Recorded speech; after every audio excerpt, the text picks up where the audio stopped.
This video is brought to you by Squarespace. I have never been the biggest fan of loyalist space marines. Chaos marines? Sure. Monster hunting shark space marines? Okay. Giant golden girl marines? Of course. But basic boy marines, especially those from one of the main space clubhouses, I've just never really seen the appeal. That is, until today. And it's all because of this book that my husband purchased for me on a whim one day at our local bookstore. He told me, "Hey, you've always wanted to read those books about the green guys you like by Mike Brooks, right?"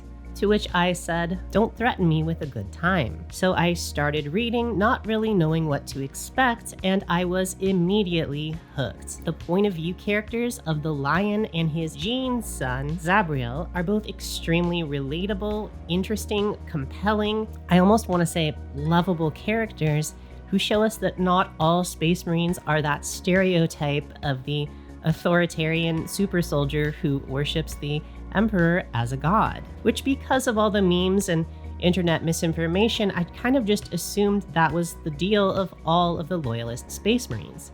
Turns out I was wrong. As from the Lion's perspective, when he wakes up in the 41st millennium, he finds the state of the modern empire appalling, and the idea that people worship the Emperor as a god to be just really icky. But regardless of the state of this fallen empire, he still wants to save humanity. He still wants to redeem everyone. I just love him so much. But anyway, I'm not going to ruin the whole book for you if you want to read it. This isn't a book review video, but if you have ever been interested in what's so interesting about Space Marines and you've never felt that any of the lore was compelling to you, or even if you just want an introduction to what the modern 41st millennium looks like from the perspective of multiple different characters, I highly recommend this one. It's a good place to start. It's a quick and easy read, but it does have one weird side effect though, and that is that unfortunately it makes you want to drop all the other projects you were working on and start a Dark Angels army immediately. Part 1. Dropping everything to start a Dark Angels army immediately. So sure, we all now know that reading The Lion, Son of the Forest is the best first step to starting a Dark Angels army. But what's the second step? Well, for me, it took the form of obsessively watching YouTube videos, reading wikis, and just generally researching the Dark Angels in any spare time I could find. I read up on or watched videos on the lore, as well as gameplay, the sorts of lists people are running currently for their Dark Angels in 10th edition, to get a feel for where I should begin when starting my Dark Angels collection. Mainly, I wanted to avoid a lot of the mistakes I made over the past year when building an orc army from scratch, such as specializing into one aspect of the army too quickly instead of first building a solid core of basic troops and understanding the basic rules of how the army works. I also had the side objective with this army of doing it on a budget and using as many of the existing unpainted marine models that I already owned as possible. As like a lot of Warhammer players out there, I of course have a backlog of marines from various starter sets and bundles and things. So with this in mind, my research and planning led me to 3 basic troop types, which I'm going to use to build out the core of my army before specializing too deeply into one aspect or another. Basic troop type number 1, Hellblasters. The first basic troop type that I knew I would eventually want 10 of were Hellblasters. These ranged damage dealers are doing really great in the meta right now for just Space Marines in general, but especially for Dark Angels. Basically, these guys are Space Marines with massive plasma guns, which works really well into the Dark Angels lore as well, because supposedly they have one of the biggest stockpiles of ancient tech that was gifted to them by the Emperor. And well, the Hellblasters kit is quite expensive at the moment, and I found it was out of stock at a lot of my local stores. I did have those 10 easy to build Infernus Marines from the Leviathan starter set that were still lying unpainted in my box of Marines that I thought would make a really easy conversion to Hellblasters. If I could only find some plasma guns, or maybe even just plasma coils, to convert them with. Basic troop type number 2, Space Marine Scouts. Much like Hellblasters, Space Marine Scouts seem to be on everyone's lists these days. They're great for taking and holding objectives. They've got Infiltrate, they've got the scouting ability, they've also got the uppy downy ability, which lets you deploy them, then undeploy them, then deploy them somewhere else on the board later. They're relatively good for their points cost, and I just happen to have a set of 10 of them from the Kill Team Salvation box, which I attempted to do something with, but that project never really went anywhere, so I think we could reuse them here as Dark Angel Scouts. Thematically, I think Space Marine Scouts are also a great way to start an army, as they're the most rookie troop type, so I was hoping to build all 10 of them that I already have and build 2 5-man squads to start. Basic troop type number 3. Stern Guard Veterans. Hear me out. While Stern Guard Veterans are not a must-have for a Dark Angels army these days, it seems like, and they also occupy kind of a strange place in the Dark Angels lore, they're also not bad for what they are, and I already own 5 of them from the Leviathan box, which I have done nothing with so far. But even more than this, the reason I want to convert and paint up 5 Stern Guard Veterans is just because I feel like they fit the Dark Angels aesthetic more than most of the basic Marine types. They already come with these tabards and all this sort of knightly regalia, which I think works really well into the Dark Angels Arthurian knight theming. So there's not even a lot of conversion work to be done here. So with these 3 basic troops in mind, I started thinking about what my first 500 to 750 point Stillmania-esque division of this army might look like. And yes, I know for you Dark Angels fans out there, I am ignoring some of the most iconic, beautiful sculpts, also some of the best units in the army right now. But to me, I think the Deathwing Knights, the Inner Circle Companions, and yes, even the Lion himself are more like the dessert course for this army, a sort of reward that I can buy myself and paint once I've eaten all of my vegetables and the main course of the army, which is the basic infantry. I will allow myself one of the tasty new sculpts though, and that is the Chapter Master, Azrael.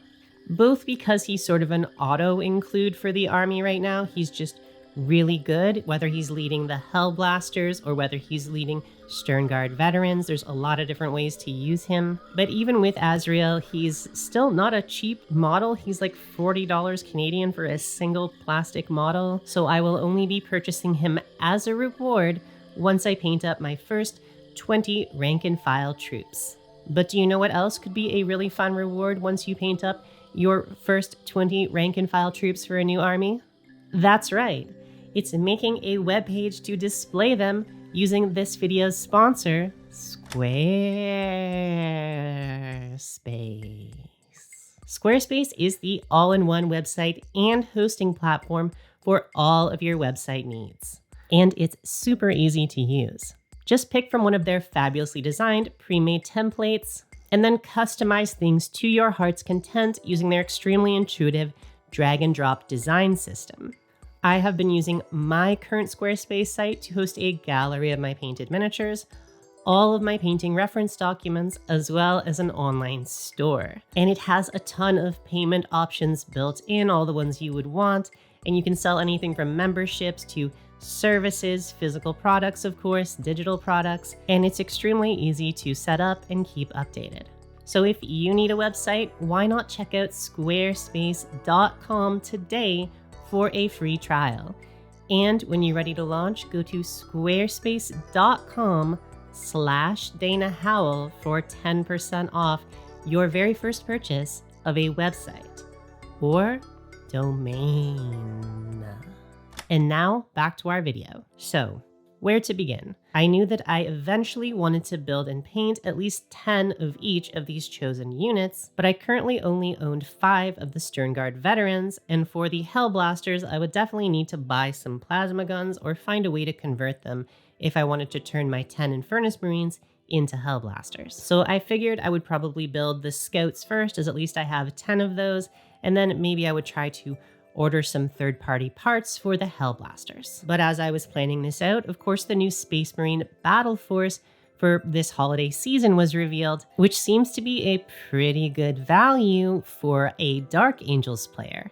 It includes a lot of things that work well in our army, and it just happens to include 5 Sternguard veterans and 5 Hellblasters. So if I painted 5 of each of my own, I could buy that later as a Christmas present for myself and expand both of those units. Not only this, but both of the Dreadnoughts, according to my research, would work pretty well in a Dark Angels list, and even the Space Marine Company, what are they called? Company Heroes? Those also would make great bases for Dark Angels hero conversions, I think, as they all have the tabards that we would want. Oh, and it also includes that new head sprue, so I could make a whole controversy video about the new female Space Marine heads if I wanted to. But anyway, I thought the best future-proofing method if I did want to get this as a Christmas present would be to build 5 Hellblasters, 5 Sternguard veterans, as well as the 10 scouts that I already own, and then, like I said, buy Azrael as a sort of keystone piece to finish all of those off, and that would give me a nice list of around 500 to 600 points, I forget, but it's a nice little starting force if I wanted to play doubles with my friends, and I think that could be a good place to start. And then at that point, once those 20 models are completed and I've painted Azrael, I can decide to either buy that Christmas box, or I could decide to buy some Deathwing Knights, build out the Deathwing division of my army, maybe some Inner Circle companions. But anyway, I think this is the best place to start, so that's the plan that I'm going with. So with this in mind, I made my first 2 small purchases for the army, starting with this set of 5 plasma gunner arms from Cromlech that I found at my local hobby store that looked just about perfect for converting some Hellblasters, as well as the Dark Angels upgrade kit, which, while it is a little expensive, did look like it contained a lot of good bits for converting regular Marines into Dark Angels. However, my plans were once again interrupted when my very thoughtful and loving husband bought me yet another Warhammer present that I didn't expect. And that present was this box. The Dark Angels Crusader Squad. When he first got me this, at first I have to admit I was a little bit confused, as he knew that I was building Dark Angels, not Black Templar. But after a quick examination of the box, I realized that both him and another one of my Warhammer friends had been conspiring, and they had bought me exactly the box that I needed to do some Dark Angels kit bashing. Part 2. The best box for Dark Angels kit bashing. Upon opening this box, I realized it contained everything I would need to kit bash a nice starter warband of Dark Angels. As much like the Black Templar, the Dark Angels are well known for wearing these cloaks, hoods, tabards, and other medieval regalia. And this box not only comes with 5 Primaris bodies with these really cool medieval looking tabards and rivets in the armor to make them look like knight armor, but also 4 scout bodies with tabards, as well as 1 larger hero figure with this more elaborate tabard that I thought would make a great basis for some sort of a Dark Angel lieutenant or character figure. Not only this, but after building out all of the basic bodies, I soon realized that this kit includes even more tabard-wearing Space Marine chests. 12 in total, as the hero figure and one of the basic Marines can be built interchangeably, so whichever one you build, you have a spare chest left over.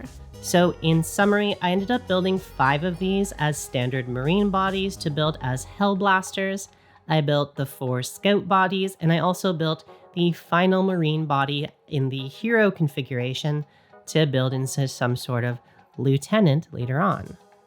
And I set the other chest piece aside for later. We'll probably find a use for those in our future Dark Angel builds. After these were fully built, I found that the big plasma gun arms from Cromlech fit pretty much perfectly onto these tabard bodies to make some extremely medieval looking Hellblasters. And a lot of the heads that come with the Crusader kit look just perfect as well for knightly looking Space Marines.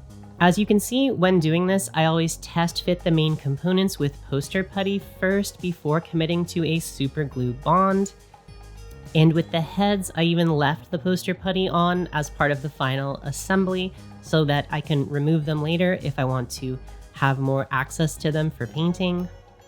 I finished off each of these Hellblasters with a left pauldron from the Dark Angels accessory sprue. And then for the right pauldron, where we're going to put their squad markings, I simply filed the Black Templar symbol off some of the shoulder pads that came with the Crusader set, and we're basically done. For the scouts, like I said before, I had some left over from the Kill Team Salvation box that I never quite used for anything. A few of these were painted up earlier this year as sort of a test scheme for Howling Griffins, but that ended up going nowhere. I decided I didn't want to paint a Space Marine chapter with the same color scheme as my orcs. So using all of these scout parts that I already owned, plus the 4 new tabard scout bodies, I assembled 2 5-man scout squads, each with a few tabard bodies or other parts scavenged from the Black Templar Crusader kit. For the basic scouts, I decided to carve off the winged skull symbol in the middle of their chests to represent the fact that they are still scouts in training and that they're angels who have not yet, quote-unquote, earned their wings. For the 2 veteran scouts who are leading the squads, I left the symbol on to show that they are veterans who have returned to train up new scouts, and to further set them apart, I gave each one a hooded head sculpt, one from the Dark Angels upgrade sprue and one from my Bretonnian bits box. I also gave each leader an animal companion from my Bretonnia bits, a falcon and a hound respectively, to represent that they are sort of ranger type characters who are used to hunting in the wild while training up these new recruits. Speaking of my Bretonnian bits box, I used a ton of Bretonnian bits on these scouts to show that they come from a feudal world that resembles the Middle Ages, and that they were perhaps recruited from noble houses on these planets and were allowed to keep certain elements of their own family's personal heraldry. And then once the scouts were done, I added a small amount of customization to the 5 Sternguard veterans from the Leviathan box, mostly just hooded heads from the Dark Angels accessory sprue, as well as a few other choice bits. These already look pretty much like Dark Angels if you just put the heads on them. And finally, as the cherry on top of this batch of Marines, I then built a Lieutenant with combi weapon, which is currently a unit that's doing really well in the meta right now and would be a nice complement to this force. I used the sword arm from the Dark Angels upgrade sprue for one of the twin blades this character is supposed to be wielding. I filed off any of the Black Templar heraldry like on the rest of the Marines, and I added a few other bits from the upgrade sprue, such as this Dark Angels symbol that goes onto his backpack, and this tilting shield to put on his front breastplates. For his combi weapon, I cut up a heavy bolter and a mini flamer from the Crusader squad kit so that they would fit together as a single big gun, and then I just glued the whole assembly onto his back using the chain pieces from the original guns to look like the gun is hanging off his backpack.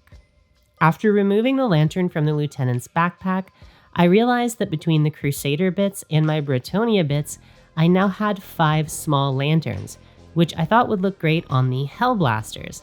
So after applying these and a few other bits of customization to the Hellblasters, I decided they would be called the Lantern Bearers, and that would be part of their personal heraldry for each of them to be carrying these lanterns. And with our 21 models fully assembled and kitbashed, I then gave them their basing before we paint them.